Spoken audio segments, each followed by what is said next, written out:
శాంతి. ఈరోజు నమ్రతా స్వరూప స్థితి యొక్క రెండవ రోజు. మరి రోజు యొక్క గుణము చల్తే ఫిర్తే స్మృతి రహే కి మే ఖుదాయి ఖిద్మత్గార్ హూ.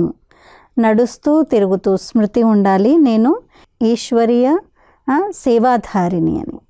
ఈరోజు శక్తి యొక్క అనుభవము సర్వశక్తివాన్ కి ఛత్రఛాయా కే నీచే బ్రహ్మా బాప్ సమాన్ సంపూర్ణ నిరహంకారి హూ. సర్వశక్తివంతుడి యొక్క ఛత్రఛాయ కింద బ్రహ్మా బాబా సమానంగా సంపూర్ణ నిరహంకారుడను.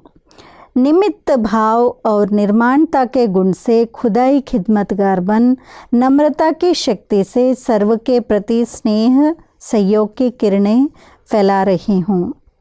మరి నిమిత్త భావము మరియు నిర్మాణత యొక్క గుణంతో ఈశ్వరీయ సేవాధారిగా అయి నమ్రతా శక్తితో సర్వుల పట్ల స్నేహము సహయోగం యొక్క కిరణాలను వ్యాపింపచేస్తూ ఉండాలి. ఇది ఈరోజు యొక్క యోగాభ్యాసము. అచ్చా, ఓం శాంతి.